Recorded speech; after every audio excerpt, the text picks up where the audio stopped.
मैं प्रकाश आपका स्वागत करते हैं दोस्तों आपके अपने करंट हेवन के यूट्यूब चैनल पर।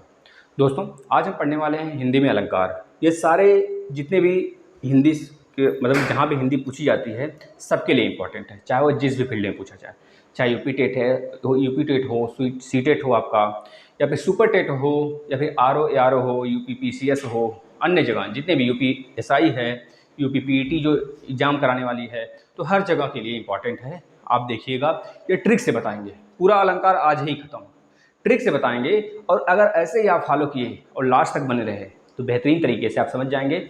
और अगर पिछला आप पता है इसमें परिभाषा थोड़े याद करना होता है, हमको क्या होता है सेंटेंस दे देता है, सेंटेंस दे देगा, बोलेगा पहचानिए कौन सा अलंकार है, पहचानिए अतिशयोक्ति है कि उपमा है कि उपमेय है कि उत्प्रेक्षा है कि श्लेष है, कौन सा है बताइए। तो आप लोग कंफ्यूज होते हैं, आज नहीं कंफ्यूज होंगे, आज के बाद कभी भी, ठीक है। तो ध्यान से लास्ट तक बने रहिए, मात्र 2-2 सेकंड का ट्रिक है, बता तो नहीं मिली सेकंड में बताएंगे। देखे पहचाने वर्ड वो मिल गया, फट से आंसर लगा दी, हाँ यह अलंकार है। तो सिर्फ थोड़ा सा रटना पड़ेगा तो रटेगा, आप लोग रटिएगा थोड़ा, ठीक है ना, बस रटना है थोड़ा सा तो रटेंगे। अच्छा अलंकार होता क्या है? अलंकार का ही मतलब होता है अलम, अलम प्लस कार, अलम प्लस कार। इसका मतलब क्या हो गया, यहाँ पर अलम का अर्थ होता है दोस्तों क्या, आभूषण। अलम का अर्थ है आभूषण, क्या वही आभूषण जो महिलाएं पहनती हैं? जी नहीं, यहाँ पर काव्य की शोभा बढ़ाने वाले की बात हो रही है, काव्य की शोभा बढ़ाने वाले आभूषण की बात हो रही है। मतलब कि अगर बात करें काव्य की शोभा बढ़ाने वाले तत्वों को हम क्या कहते हैं, अलंकार कहते हैं। अब काव्य की शोभा कैसे बढ़ता है, अलंकृत रूप से बढ़ता है, अलंकृत रूप से समझ, उसमें अलंकार किया जाता है, सौंदर्य किया जाता है। मतलब सौंदर्य ही एक तरह से अलंकार है आपका, किसकी, महिलाओं की नहीं, काव्य की। याद रखें काव्य की शोभा बढ़ाना है हमें तो उसको अलंकार कहते हैं, या फिर सौंदर्य बढ़ाना अलंकार होता है। सिंपल सा यह ध्यान रखना है आपको, यह चीज़ आपको याद रखना है, अलंकार किसे कहते हैं, ठीक है। अब अलंकार में आपको पता है होते तो जनरली 2 ही टाइप के हैं, लेकिन बहुत बुक में जैसे कि बहुत सारे बुक हैं 3 लिखा हुआ उसमें, लेकिन 2 ही टाइप हमें पढ़ना है। कौन कौन सा? शब्द जो पूछा जाता है, शब्द अलंकार और अर्थालंकार, शब्द और अर्थालंकार, यही 2 हमको पढ़ना है। इसी दोनों के बारे में आपको ट्रिक बताएंगे अलंकार। इसके बारे में 4 या 5 पढ़ाएंगे, इसमें आपको 3 पढ़ाएंगे, ठीक है। देखिए इसमें 3, इसमें पढ़ाएंगे आपको 4 या 5, इसमें 3 पढ़ाएंगे दोस्तों।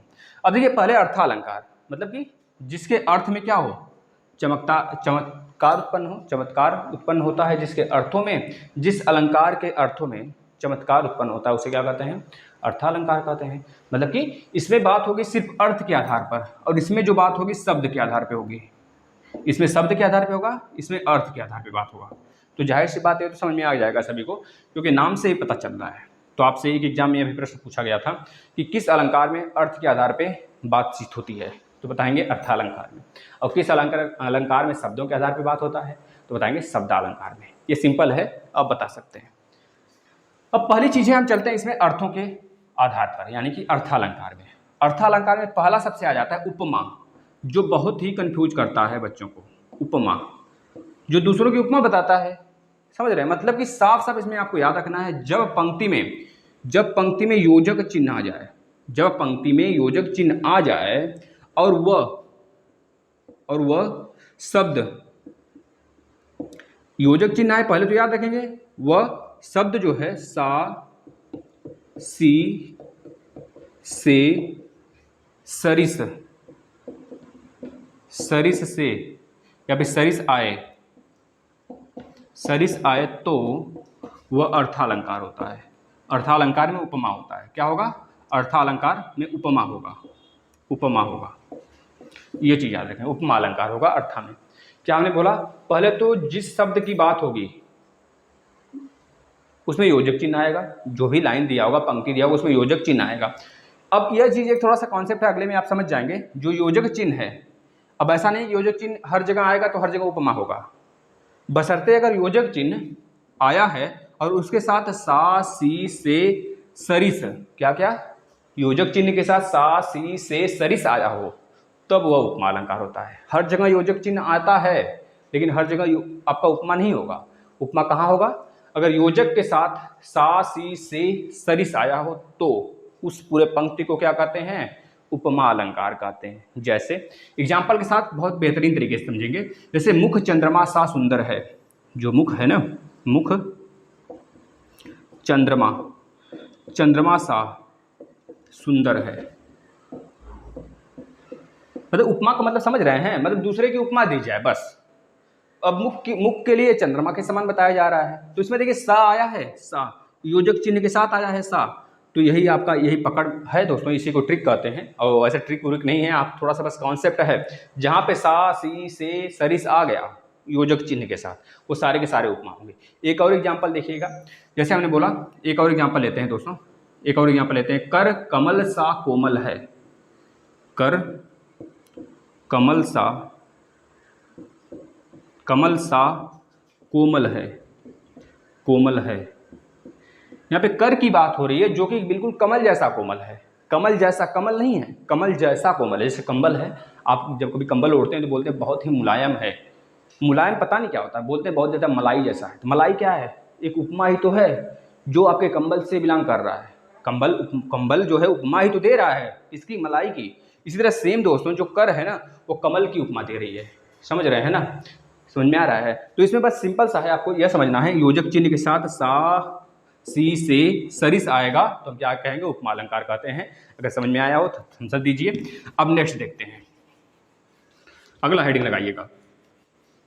अगला हेडिंग लगाएंगे रूपक। क्या दोस्तों? रूपक अलंकार। अब सर इसको कैसे पहचानेंगे रूपक अलंकार को?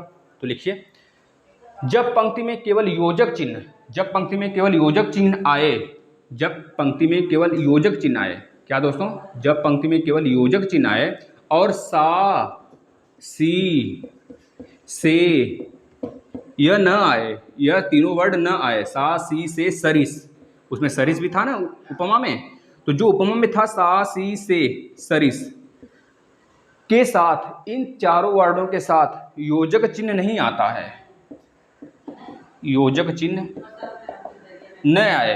अब इसका मतलब है कि नहीं, यह नहीं है कि योजक चिन्ह इसमें आइबे नहीं करेगा, इसमें आएगा योजक चिन्ह, लेकिन सा सी से सरिस के साथ नहीं आएगा। अगर सा सी से सरिस के साथ आता है तो उपमा अलंकार होगा, हमने बता दिया आपको। अब अगर सा सी से के साथ नहीं आता है, सरिस के साथ नहीं आता है, तो अब क्या होगा दोस्तों? रूपक अलंकार होगा। बेहतरीन तरीके से पहचान सकते हैं। इसका एग्जाम्पल लेते हैं। जैसे बोला हमने, जैसे हमने बोला दोस्तों, क्या बोल दें, बोल दिया जाए मैं माँ, मैं माँ ले बोल दिया था, माँ मैं, माँ मैं तो चंद्र, मैं तो चंद्र खिलौना, चंद्र खिलौना, चंद्र खिलौना लूँगा, चंद्र खिलौना लय हूँ होता है ना, चंद्र खिलौना लय हूँ, माँ मैं तो चंद्र खिलौना लय हूँ। तो चंद्र खिलौना में देखिए सा सी से आया है, सा सी से सरिस नहीं ना, योजक चिन्ह जो आया है सा सी से सरिस के साथ नहीं आया है। जब सा सी से सरिस के साथ योजक चिन्ह नहीं आता है और आपको लगे, कंफ्यूज हो कि मैं तो चंद्र खिलौना लेंगो, चंद्र के समान खिलौना लेना है, समझ रहे हैं, चंद्र को ही ले लेना है, हमें चंद्र के समान नहीं लेना है, चंद्रमा को ही लेना है। अगर ऐसा कोई वर्ड निकल के आ जाए तो जाहिर सी बात है रूपक होगा, मतलब डायरेक्ट हमको वही चीज़ चाहिए, हमको चंद्रमा के समान नहीं चाहिए, हमें चंद्रमा ही चाहिए खेलने के लिए। कृष्ण भगवान मांगते हैं माँ से, समझ रहे हैं? तो यह चीज़ है, आप इसको समझ गए होंगे बेहतरीन तरीके से। इसमें सा सी से नहीं आएगा, जिसमें सा सी से आएगा मतलब समानता की बात करेगा उसमें उपमा होगा, और जिसमें सा सी से नहीं आएगा योजक के साथ वो रूपक होगा।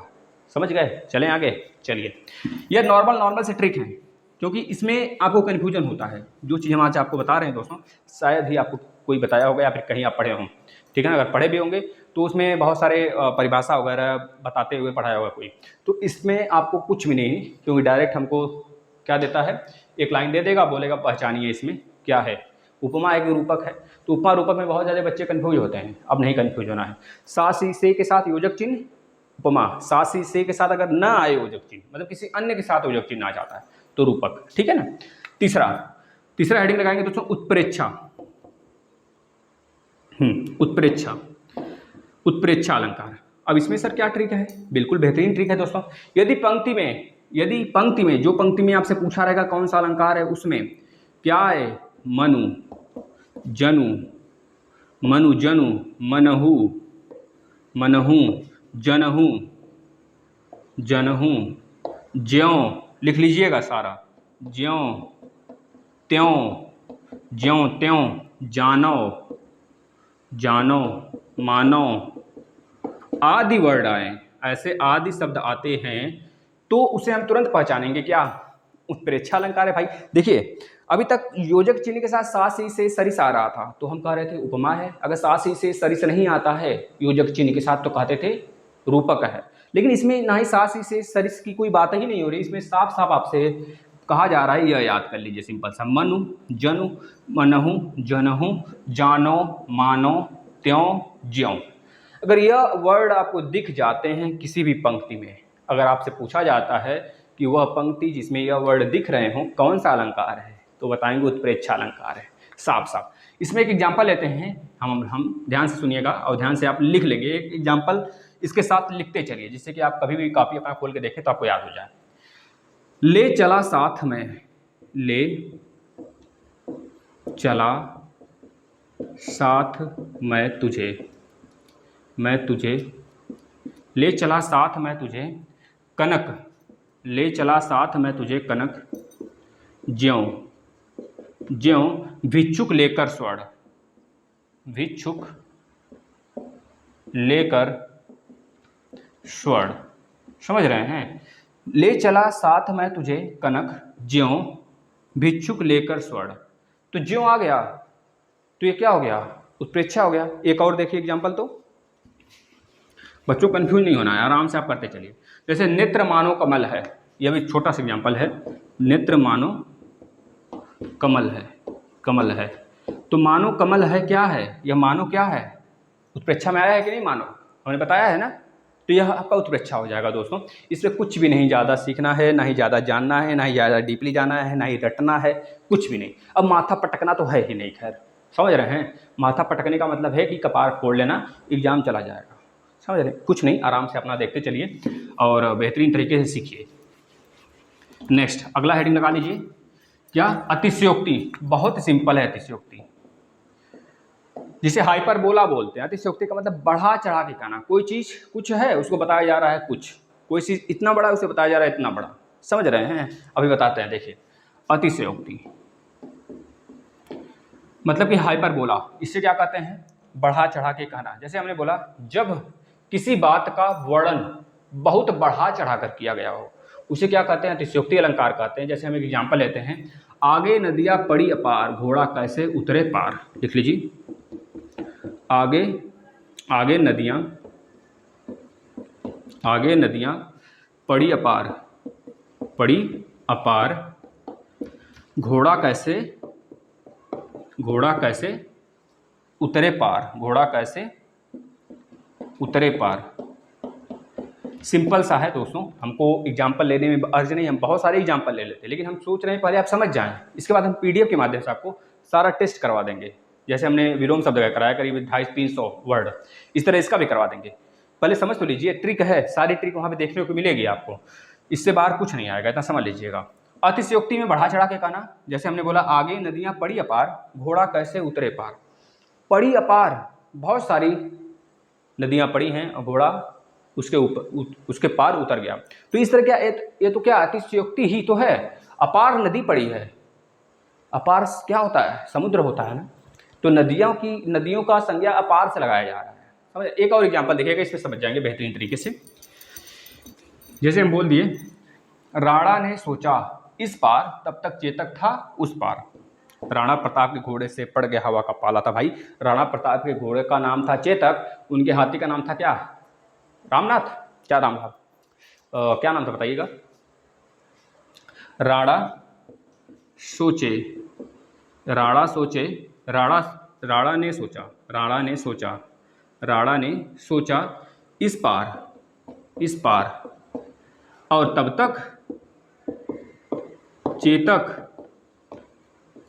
था उस पार, था उस पार। भैया आप देखते हैं ना, जब राणा प्रताप के साथ अकबर की लड़ाई होती है ना, राणा प्रताप जो है उनके साथ जब अकबर की लड़ाई होती है उसमें क्या होता है, तो अकबर का जो सेनापति होता है दोस्तों, वह दौड़ाता है और राणा प्रताप का घोड़ा जो रहता है लगभग 5 से 7 फीट, 5 से 7 फीट ऐसे कुछ होता है, 5 से कम ही होता है, 4 या 5 फीट होता है, उसको डाक जाता है। वो तो रियल घटना है कि नहीं है हम आप थोड़े जानते हैं, वो एक अतिशयोक्ति है, समझ रहे हैं। मतलब वो अतिशयोक्ति है, शायद डाका ना हो, उसको बढ़ा चढ़ा के बताया जा रहा है, हो सकता है रहा भी हो भाई, लेकिन अगर इस समय हम लोग पढ़ेंगे ना तो उसे अतिशयोक्ति अलंकार में पढ़ेंगे, इस तरह की सारी चीज़ें, ठीक है ना। बताइएगा ये कैसे समझ में आ गया। अतिशयोक्ति का मतलब बस यही चीज़ है, किसी चीज़ को बढ़ा चढ़ा के बता देना। चलिए एक और रीडिंग लगाइएगा, इसके बाद चलते हैं नेक्स्ट पे। ये अर्था पढ़ रहे हैं ना, शब्दा पे चलेंगे फिर। लगाइएगा हेडिंग मानवीकरण। बहुत ही सिंपल है और बहुत बार एग्जाम में पूछा गया, मानवीकरण अलंकार।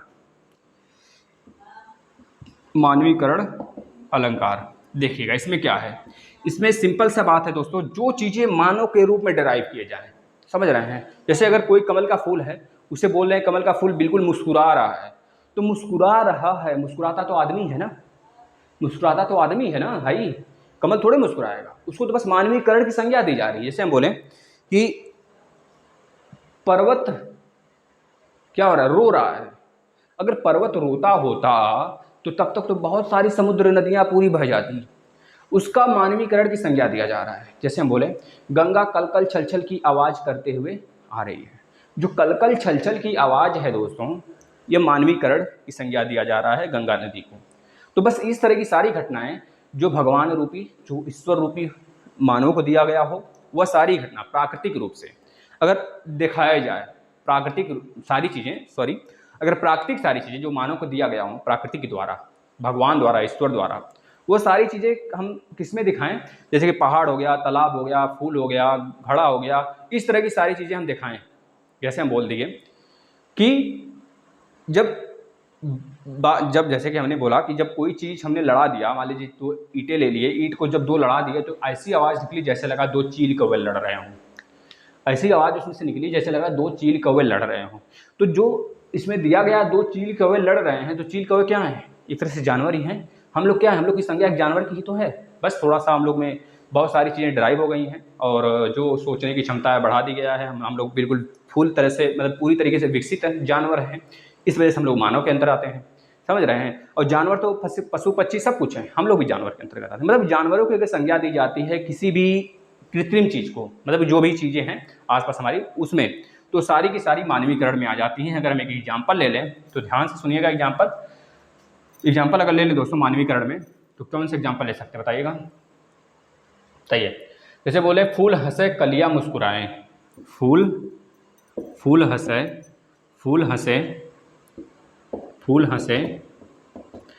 कलियां मुस्कुराई,